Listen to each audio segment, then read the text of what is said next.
Hello, everybody, and welcome to another week of the Cover 4 podcast. As we're doing this a little bit earlier than we normally do here on a Sunday afternoon, as my partner in crime, the man with the broken crimson colored glasses, Randy Gibson, joins me from his home in Provo, Utah, and a little bit warmer out there, not much, but said the sun is out, but it is cold and rainy here in Tahlequah.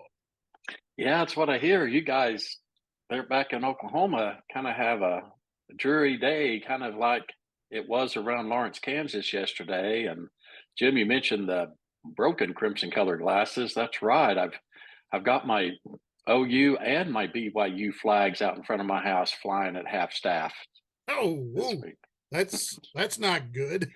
Yeah, it's bad when they I both don't go mind down. the OU one flying half staff, but the BYU one, oh, ouch! After they went down to DKR and ran into Texas without Quinn Ewers. I mean, he was out. He's going to be out for a few more weeks. Looked like he messed up his throwing shoulder, brought the backup in, and then in reserve is Arch Manning. Yeah, sure enough. Texas totally throttled the Cougars. The Utes went down to Oregon. Game day was up in Salt Lake City, up the road about an hour from me, and they fell to the Oregon Ducks pretty hard. And of course, the Sooners went up to Lawrence in a strange day of rain and cold and game delays, and just it felt like a Halloween full moon weekend that it was all weekend long. Yeah, and that it started off, I mean, the weather was good up there, and then here comes a thunderstorm in which the guys who were doing the game on Fox explained you get lightning inside 10 miles of the stadium. Everybody's got to go inside until it gets out of there, and is at least a half an hour outside of the radius of the stadium before anybody can go back out and warm up. And it helped OU for a bit, but then in the second half things went downhill, and it went downhill in a hurry.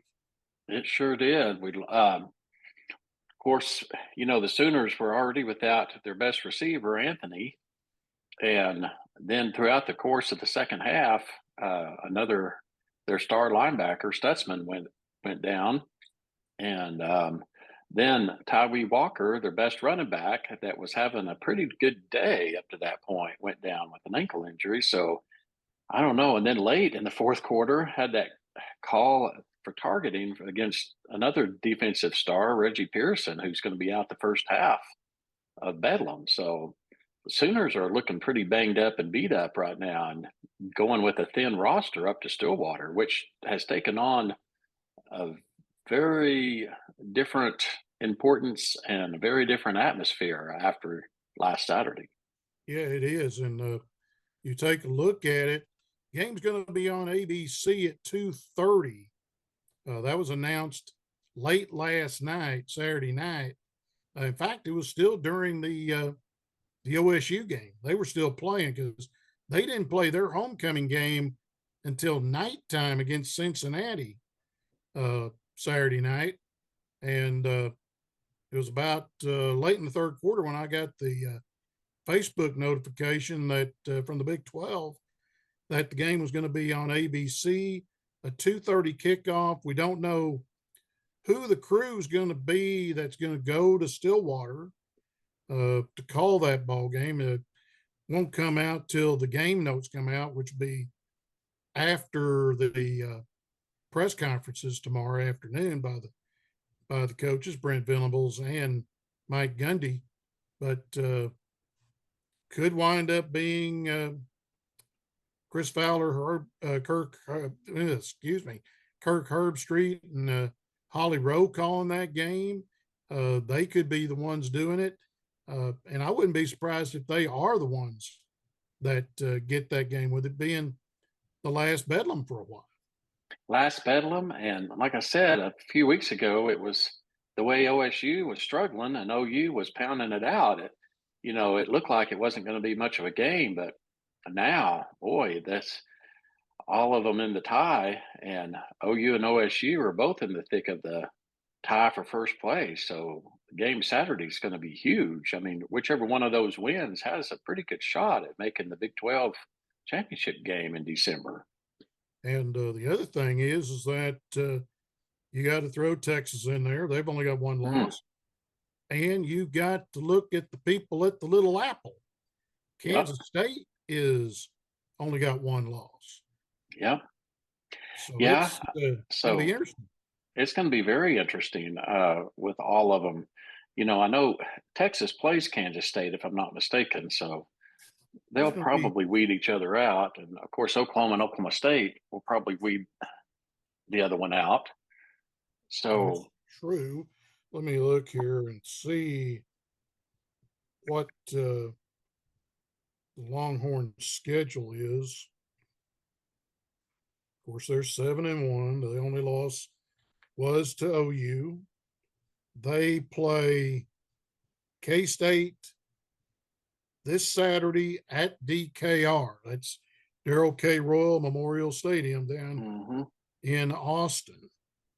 Then they go on the road for 2. They've got TCU Veterans Day.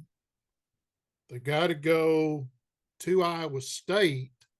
It's like OU's got to come to Provo that same weekend.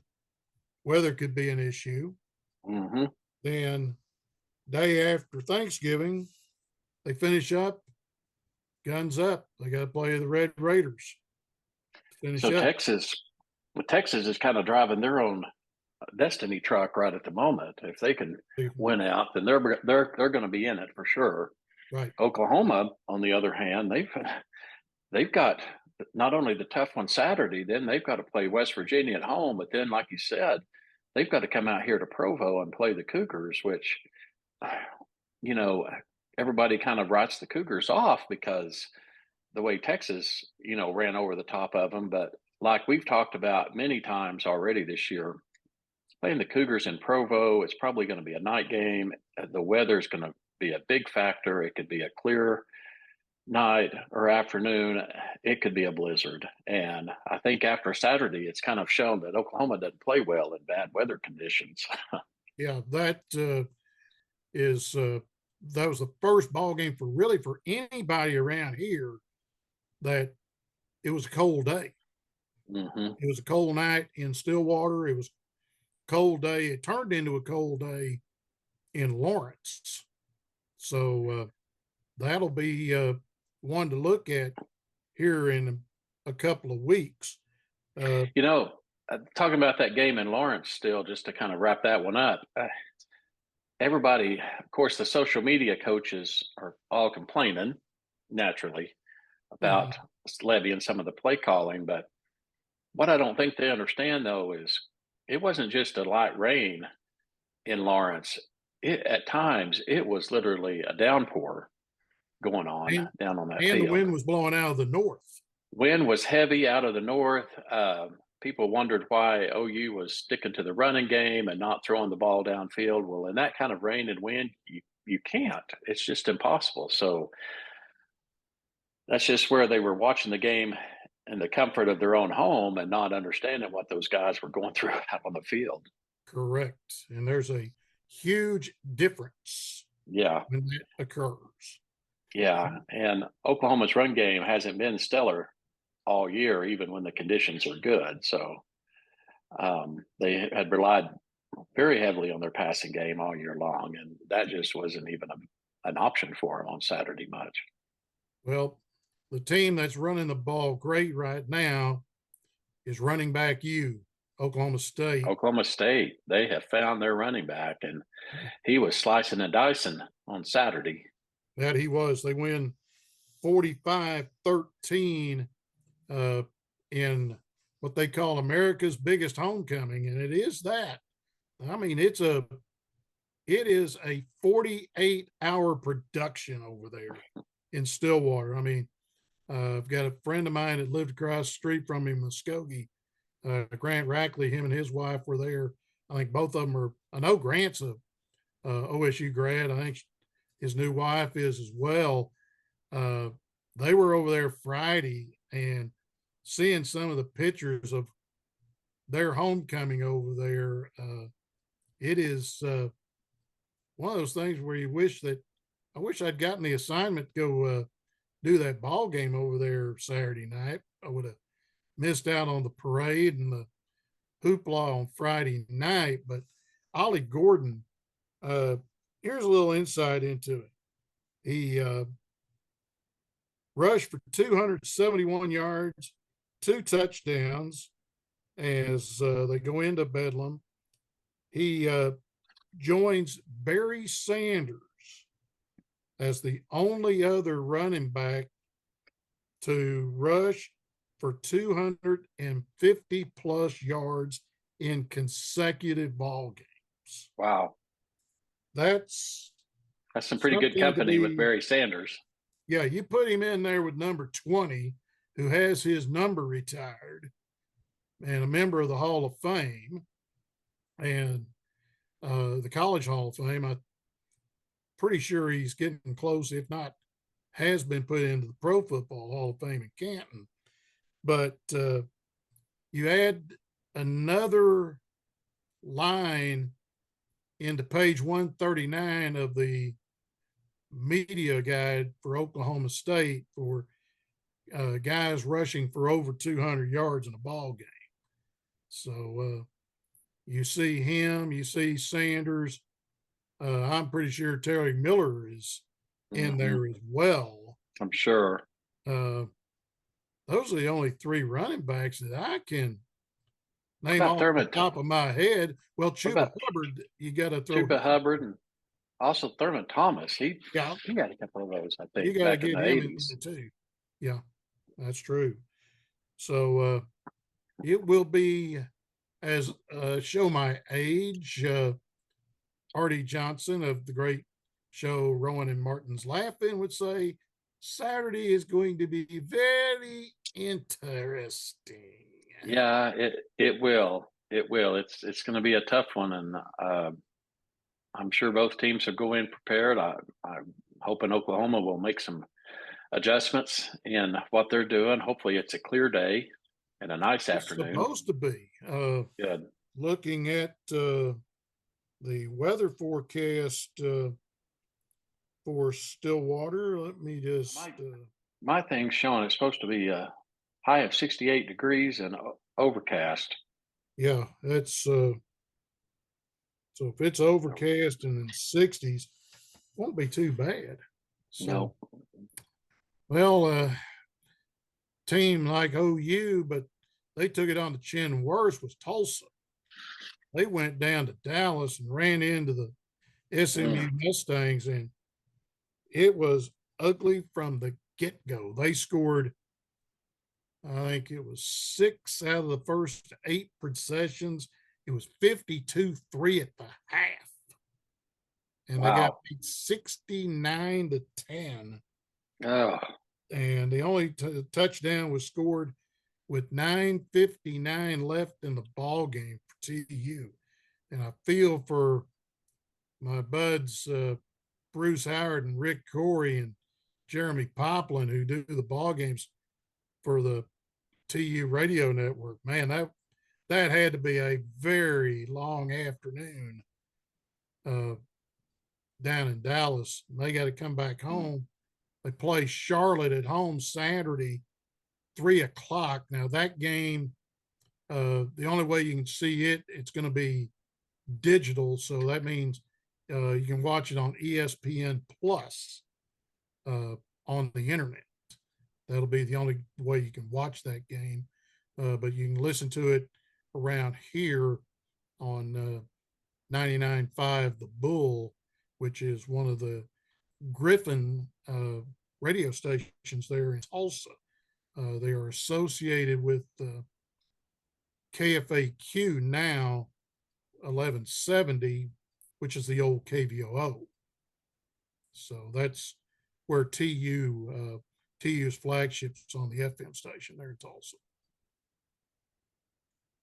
So that is where TU will be. Arkansas comes off of the week off, had learning a new system as far as offense is concerned, as they fired Dan Enos after the fiasco against Mississippi State. Kenny Guyton, former quarterback at Ohio State, was the receivers coach. He's now going to be the quarterback's coach, and he's calling the plays for the Razorbacks as they get on the plane for the final time this year, and they head to the swamp and take on Florida, who got bloodied big time. Oh, And man. the game was, they try to keep away from calling it this, but hey, it's still this down in Jacksonville, the world's largest outdoor cocktail party, as the Bulldogs, the number one team in the country, defeated the Gators 43-20.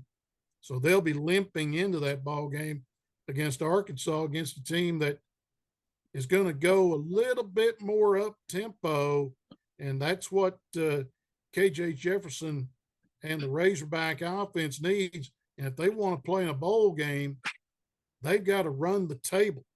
They got to beat Florida, and then the 3 home games at home close out the season against Auburn, against Florida International, and then the day after Thanksgiving against Missouri to get to 6-6. Wow. Yeah, Florida, the fans, from what I understand, I didn't get to watch the game, but heard the fans were leaving early and looking pretty despondent as they left. And they have been rolled by Kirby and them. That's at least 3 or 4 times. And I know they're getting ready to do some work on the stadium down there. It's called TIAA Field, which they bought. TIAA bought the naming rights to the place, but it's the old Gator Bowl. Yeah. And so I don't know if the next 2 years, if they're playing it down there in Jacksonville with them doing the redoing the stadium, or if they're going to have to play home and home with that thing. And they've already done that once a number of years back. So they may play between the hedges 1 year and at the swamp another year, or and also this will affect the Jacksonville Jaguars because that's their home field. So they may be playing possibly in Orlando for a couple of years. It would be interesting. Yep. Talking more about the SEC coaches poll, of course, it's just come out. And looks like they've got quite a few, as always. Georgia, of course, ranked number 1. Alabama's made the slow climb back up into the top 10, though. They're back at number 8 with Ole Miss coming in at number 10 this week. And they have to be behind Alabama because Bama beat them. So, and Bama's still got they've still got Auburn to play that last week of the season. And that's always a big one. I don't care what the records are. And hopefully I get to see Auburn next week as they come into Fayetteville. And that'll be interesting because Auburn has a new offensive coordinator this year. Former TU head coach Philip Montgomery is their offensive coordinator down there. Interesting. Yeah, SEC's still looking pretty tough as always. Of course, the top 25, they've also got LSU and Missouri at 13, 14, and then Tennessee at 16. So looking good. Tennessee got a good win at Kentucky last night. So That'll help Josh, and that'll also help them as far as if they can win out. They've got a big one coming up. They've got Yep. Georgia. Yep. So that's their SEC East hopes are still alive if they were to knock them off. Mm-hmm. So uh, that's going to be something to watch for. Is Tennessee playing Georgia? And let me see when that one is. Just a minute here, if I can hit the right keys. Tennessee, and let's just see where the Vols play Georgia. Like I say, they moved up in the polls, and the schedule for the Vols, they will face. They've got their last non-conference game Saturday at home against UConn. Then they've got to go to Mizzou on the 11th. And then the final two home games is Georgia and then in-state rival Vanderbilt is the last two games, and both of them at Neyland Stadium with 102,000 plus. And all about, let's just say about 95,000 or more going to be wearing big orange. I'm sure. So that will be interesting. Locally, NSU went to St. Joe and got blanked by Missouri Western 44-0. And they probably ran into some of that weather that was around Lawrence, because St. Joe's not that far away from Lawrence. No, it's not. And I figure they probably did. Yeah, another tough game for the Riverhawks. I almost called them Redmond again. Well, but... I'll go ahead and call them Redmond. I don't care. They are the Redmond in my books. And yeah, me too. And they're back home. Their final game of the season here at home, and they got to run into the Bearcats of Northwest Missouri, and then finish off next week as they travel to Topeka to take on the Ichabods of Washburn. That'll be the final game of the season for the NSU Redmen. The one thing is going to be on Friday night and Saturday afternoon. It's Hall of Fame weekend here at NSU, and the banquet is Friday night out at the Chota Center at Cherokee Casino. And the ones who are going in, Dallas Curtis, former defensive end on Tom Eckert's Redmond teams back from 96 to 2000. He was part of that 99 NCAA Division II semifinal team that went to the semifinals, got one step away from going down to Hoover, Alabama to check that, not Hoover, but Florence, Alabama. North Alabama used to host the NCAA Division II national championship game, but now they've moved up to Division I, and now the Division II championship game, believe it or not, you could go down US 75 and go to McKinney. That's where they play the national championship game now, in a 12,000 seat high school football facility in McKinney. And when that thing was built, I remember this when they were building this thing, because mud, meaning concrete, was so high, because they had to build the roads. They built a special event center on top of that 12,000 seat stadium. It was 100,000 under $70 million. Wow. how much it cost them to build that stadium. And they just built a new stadium just north of them. They're in Class 5A now, is in Melissa. The one big thing in Melissa is there's a Buc-ee's there. Yep. In Melissa. And the Melissa Cardinals just opened up a new stadium this year, and that thing seats like about 8 or 9,000, and the price tag was $35 million.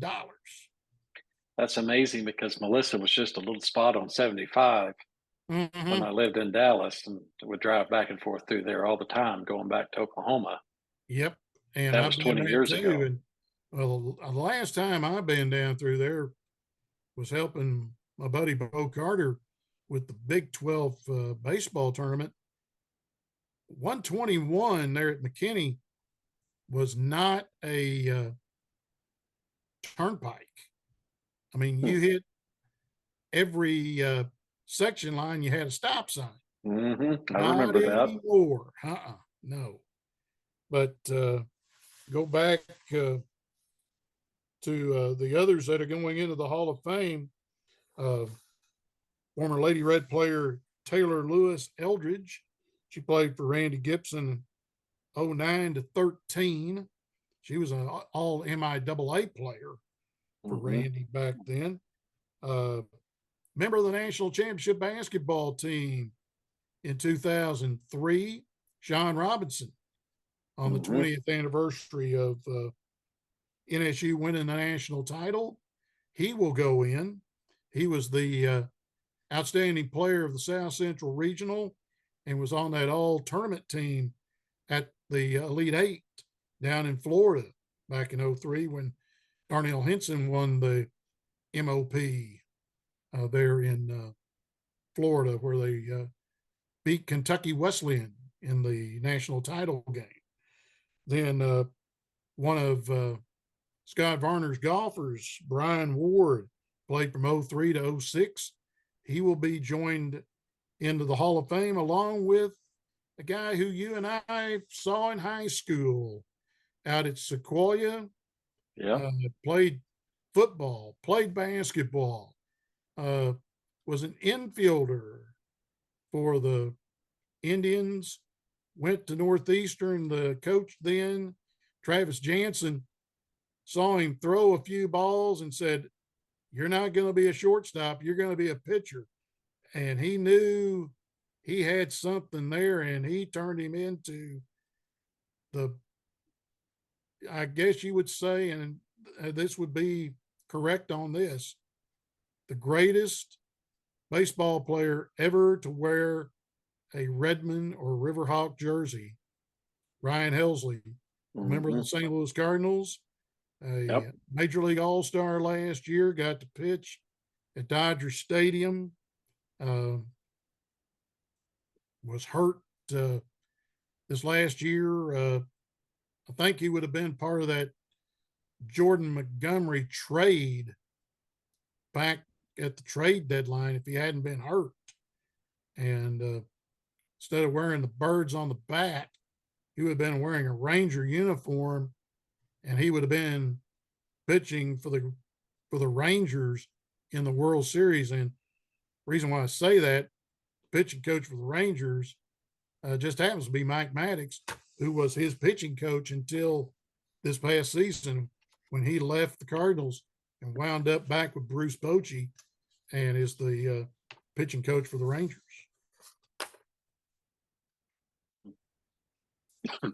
So that's so that kind of they'll have the banquet Friday night, and then they'll be introduced at halftime of the ball game Saturday afternoon.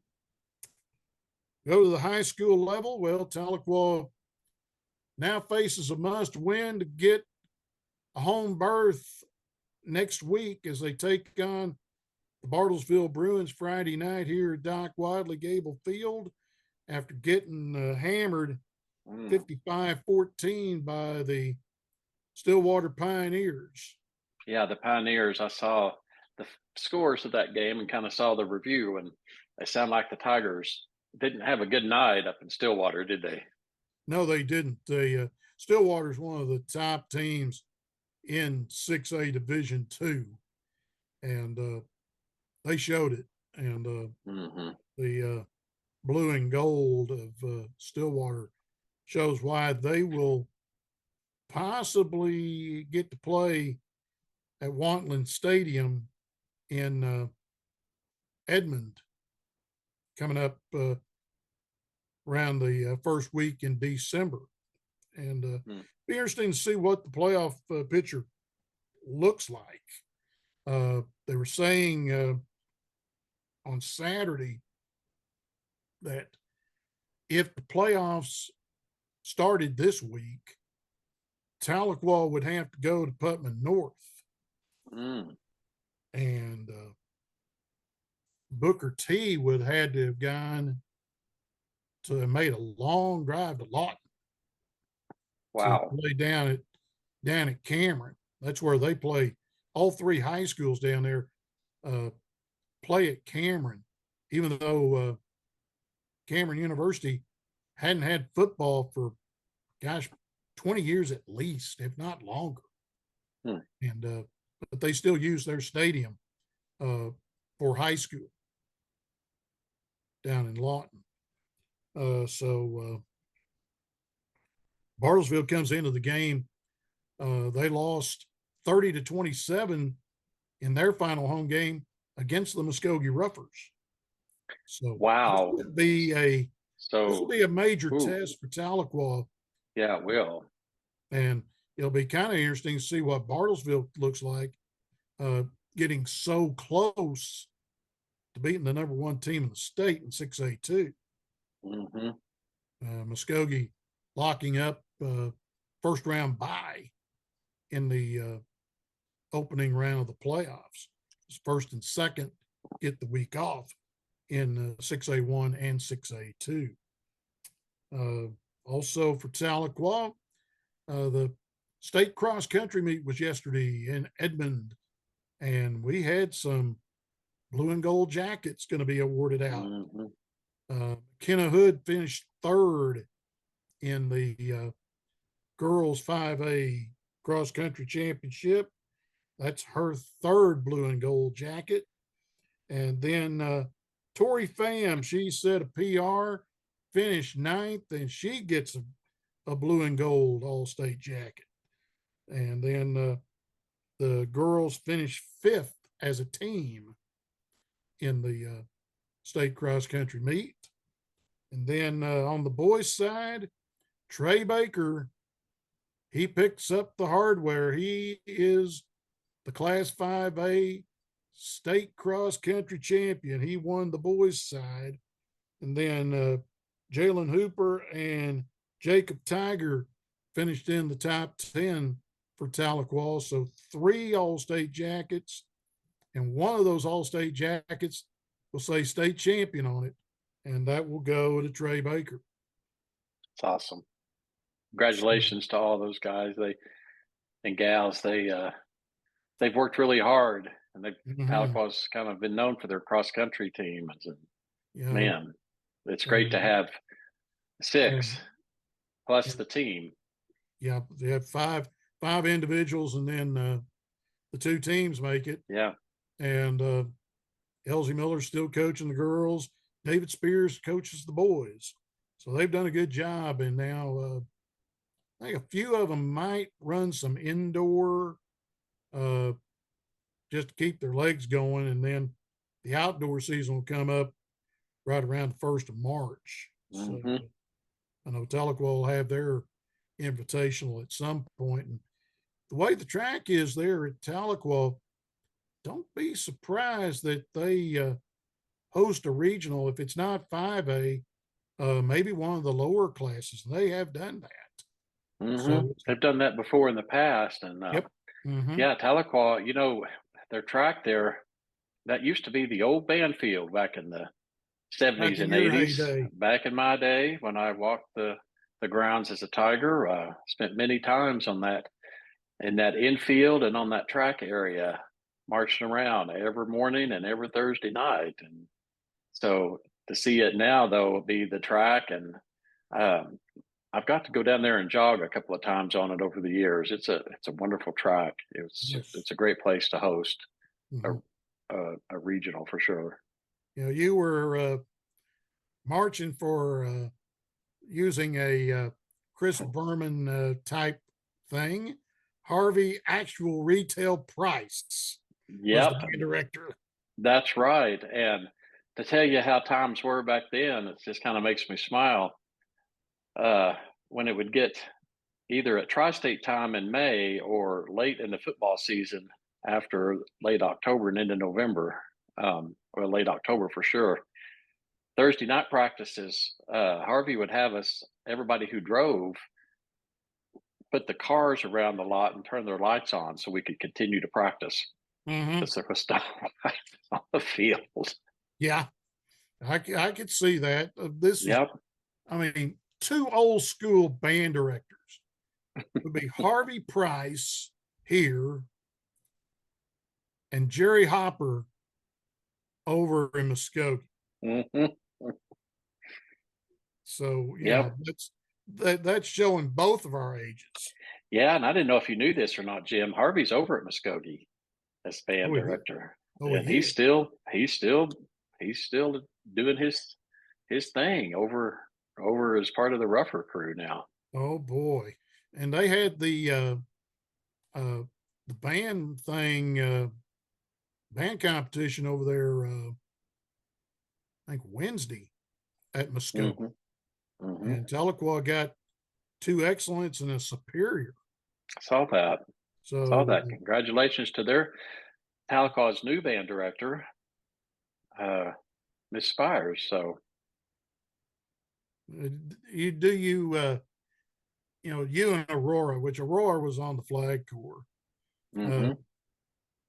do you miss those Friday nights? Oh heck yeah!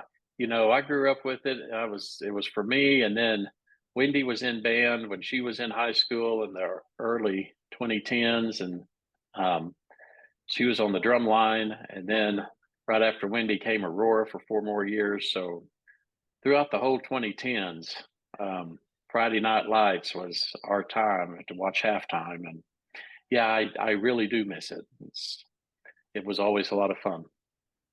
Yeah, come and well, if we were 6A1 or just plain old 6A, uh, then you would see three of the best in the business here in the state of Oklahoma.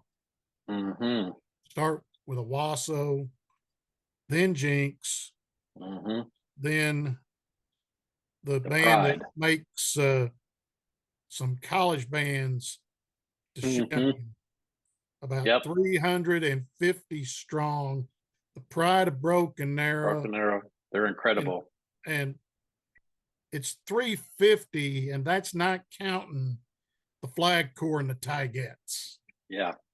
They're Broken Arrow is absolutely incredible. You talk about Owasso, they're actually led by a friend of mine that I marched in the Oklahoma University Pride with, Chris Harris. And he's done a wonderful job up there at Owasso and bringing him up. But yeah, the cream of the crop year in and year out has to go to the Broken Arrow Tigers, Yeah, without a doubt. and Jinx is going to get to march in the. I think they're marching Tournament of Roses. Are they really? I hadn't heard I think, that. That's I great. think it's Good this for year. I them. think I Fantastic. saw that here just recently that they're uh, they're marching in uh, either the Tournament of Roses or the Macy's, one of the two. So, It's, Broken Arrow often goes to a competition called Bands of America, yes. BOA. Fantastic. And they oftentimes they get to go head to head with another really good school just about 20 minutes up the road from me in American Fork, Utah. Mhm. And American Fork's director used to be the assistant director at Tahlequah, believe it or not.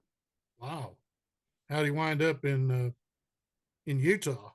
He was from his family's from out here, and Okay. he he went to school back in Oklahoma and then wound up getting the job at Tahlequah as assistant for a couple of years and got the experience under his belt and came back out here to Utah County. Mhm. Well, the Sequoyah uh, talk cross country before we get to football. Sam Horse Chief, he's got another kid getting a blue and gold jacket. Rylan No Fire finished in 8th in 3A, and he gets his second All-State jacket.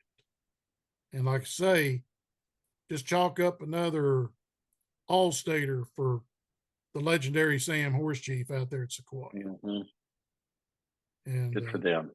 Yep, Sequoyah, they beat my old alma mater, Warner, 31-0 on senior night out there at Thompson Field. And now it's going to be very interesting. They've got to go to St. John Stadium down in Vian, and it's going to be for home field advantage in the opening round of the playoffs next week. So they take on the Wolverines for that second and final home field advantage, as the Wolverines lost to Prague 29-23 in overtime. So Prague gets home field for the first 2 rounds, and then Sequoyah and Vian decide who gets home field next week in second place. And so it will be come down to that to see who gets to stay home in the first round, and then who goes on the bus to play the second place team out of the other district. Wow. That Vian game for Sequoyah is going to be should be a pretty good game, I think. It will be. It will be. And Vian is typical Vian. You know, they got the running backs. Gary Willis will have Vian ready to play. I can guarantee you that. Yeah, just like he did whenever he coached out at Keys, whenever Keys and Sequoyah would play each other. Yep, for sure. Keys, on the other hand, they've got to win to get that 4th and final playoff spot, take on Henrietta Knights at home after beating Okemah 46-22 out at Jerry Hood Stadium. And so a win, and they're in for the Cougs come Friday night. And then finish it off, Hulbert tries to keep from getting bageled as they take on the Quapaw Wildcats. And they got to go up to the far northeast corner of the state to play them. Yep. The final game of the season for the black and gold. And hopefully they can get a win, but Quapaw 6-3, so chances are pretty not slim. that good. They're probably getting ready for basketball A and B, wrestling. Yeah. And a former Tiger is the wrestling coach over there, former state champion at 167. And he sure can't make weight now. There's no way. And that's Dwayne Hammer. Yeah. A little bit above that 167 now, isn't he? I'm being generous. Add 100 to it. I would say probably 265 now, unless he's lost some weight. And I hadn't seen Hammerhead in a while, so hopefully he's lost some of it. He needs to get on the mat and work with them for a little bit. But wrestling season's coming up, basketball coming up. In fact, there was a big basketball game yesterday in Fayetteville as the Arkansas Razorbacks played the 3rd-ranked team in the country, Purdue. in an Mm-hmm. exhibition game. And what it was is a fundraiser for the people in central Arkansas that got hit by those real bad tornadoes back in April. Mm-hmm. And Bud Walton was filled to the rim, 20,000 fans standing room great. only inside the Bud, and Arkansas won 81-77 in overtime. Wow. They forced 20 turnovers against Purdue. Arkansas had 14. It was a well-played ball game. The only way you saw it was on SEC Network Plus, meaning it was digital. It was on the internet. That was the only way you could see it. But it was a for a ball game in late October, for it to be an exhibition game, it helped both ball clubs.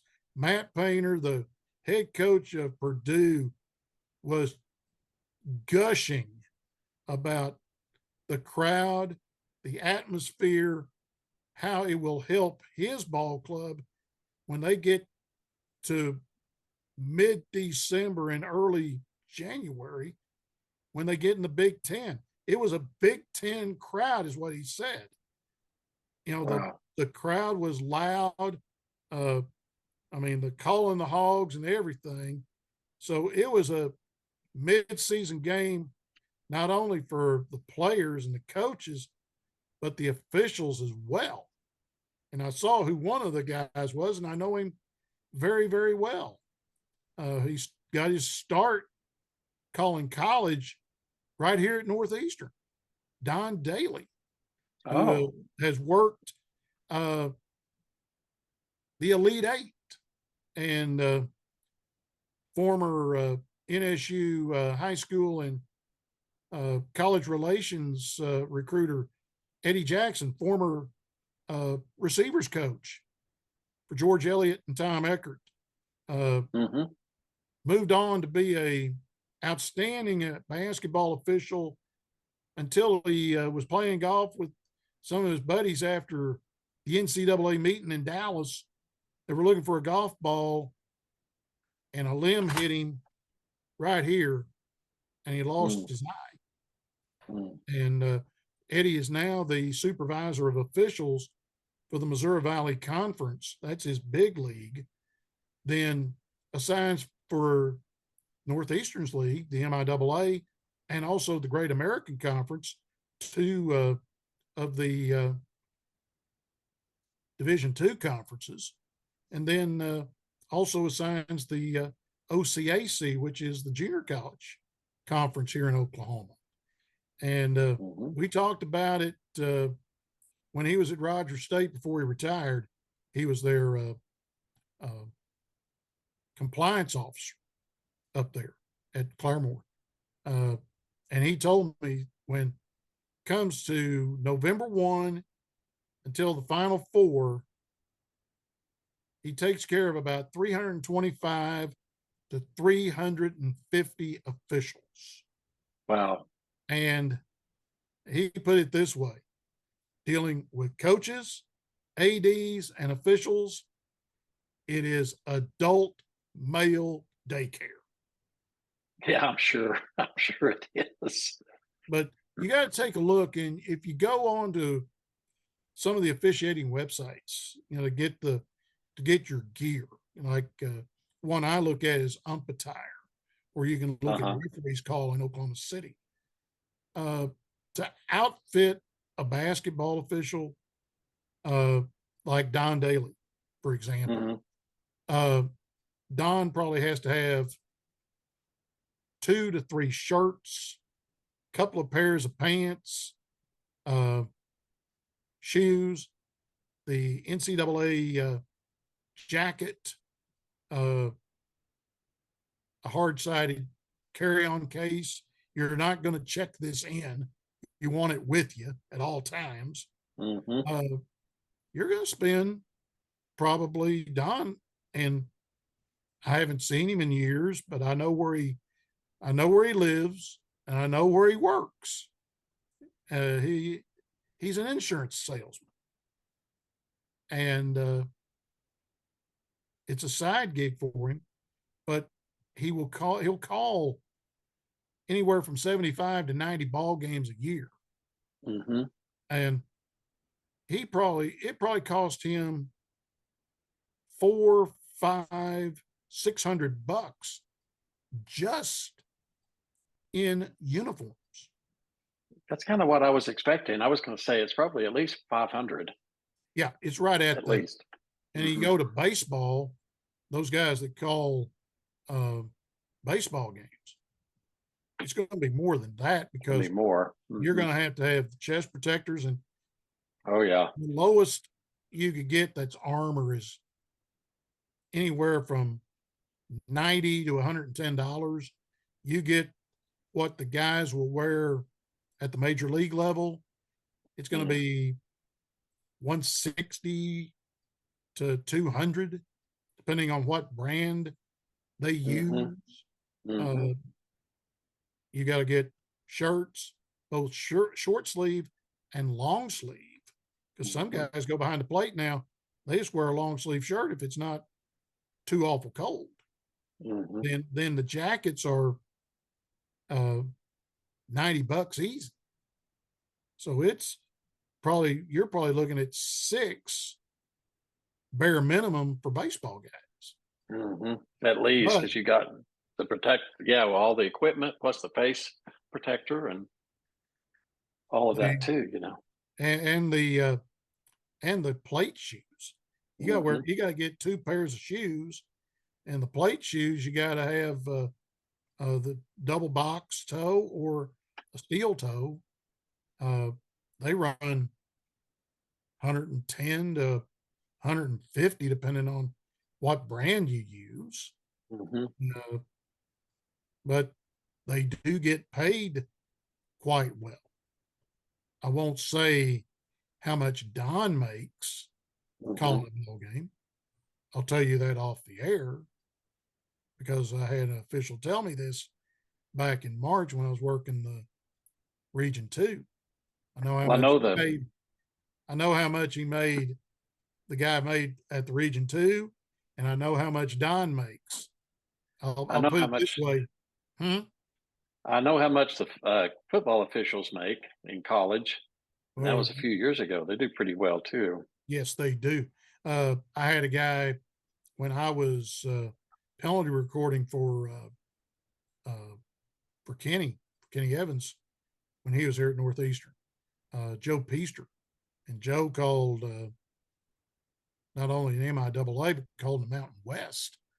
Uh, he would make, I think he made like 1,500, and he's a white hat. He's a referee, Mm-hmm. and that was several years ago. Mm-hmm.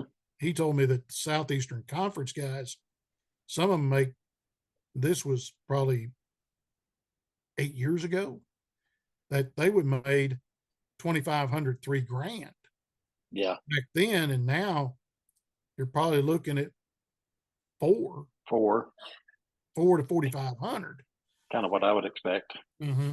Because you got to figure in the travel, and they got to pay that themselves because, believe it or not, that's the fee they get is flat, no travel, no per diem. Yeah, and they can't. The schools obviously can't pay for them. So They write the checks because the SEC, the Big 12, they give the schools a stipend before the season starts for the officials. So that comes out of that'll come out of game expenses. Yeah. So, but you see the price of tickets. Yeah. That's the reason why. Part of it anyway. The other part of it is when you have those gate games like I talk about. And Arkansas's got a gate game coming up on the 18th against Florida International. They'll get, I'm pretty sure they'll get million probably to play Arkansas in a couple of weeks. Yeah, So that helps those smaller schools. People wonder why, mhm. they do that, but that's why right there. To use a prime example, Hmm. they Yeah, went to they'll they went to those. Ohio State. They went to Washington this year. Yeah, they wonder why they play those big games. Well, that's why, is because they can make more money on that one game than a lot of them do the rest of the season. Yeah, that's just kind of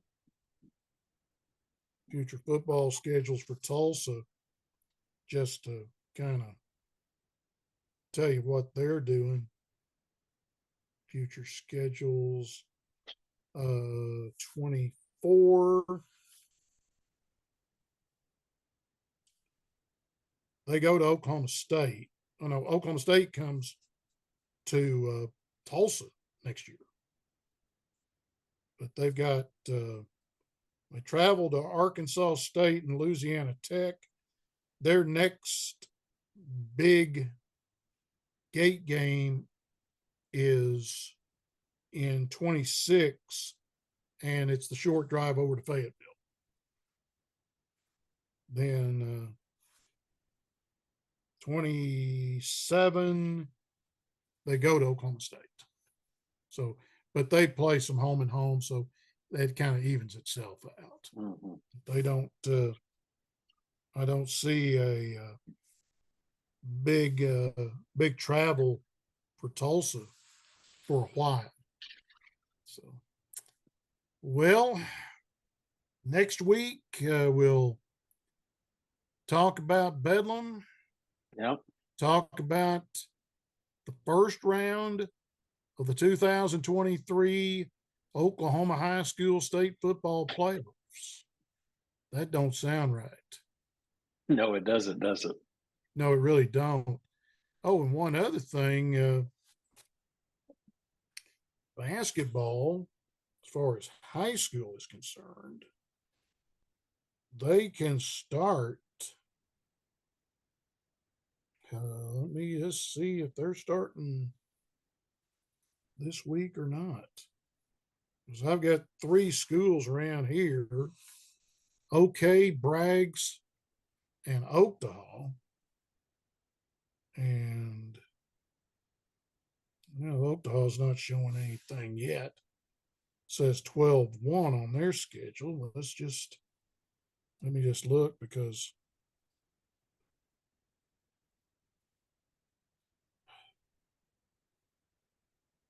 you see what they're doing. You see if OK starts Friday night. Nope. So I'm looking at some looking on Max Preps, and some of them aren't putting them on there until like after Thanksgiving. But I know good and well these 9 football schools, they can start uh, like this week, Oh, yeah. but because they can start practice October 1. Yeah, that's what I thought. Yeah, but they haven't shown anything. Some of them just hadn't put their schedules up yet, so that's a lot of it. So, but new rule in basketball, and when high schools come up, going to the NCAA women's rule.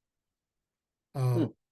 4 fouls a quarter, and on the 5th foul of the quarter, it's 2 shots. No more 7 1-1, 10 2 shots. They Oh, reset really? every quarter.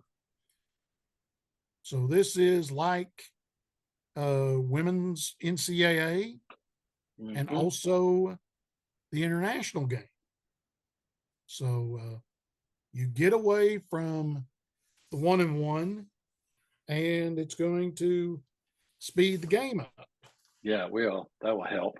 Yeah, will help it a bunch, especially on Tuesday nights. Friday nights, it's not that big of a deal, but uh, Tuesday nights, you might be able to walk out of that gym before 9 o'clock. That would be nice, especially for those kids trying to go to class. Yeah. I don't know if they're still doing 6:30 starts here, but when I was working games in Arkansas for Sports Hog, uh, they started their games at 6 o'clock over in Arkansas. So we'll soon find out. But we'll recap, like I say, everything that goes on in that final week of the season. Talk about Bedlam, talk about TU, Arkansas, the Redmonds' final home game, and their final game of the season next week. And we'll do that here on the Cover 4 podcast. For my partner out in Provo, Utah, and former Tiger, Randy Gibson, I'm Jim Trickett. And we'll see you next week here on the Cover 4 podcast.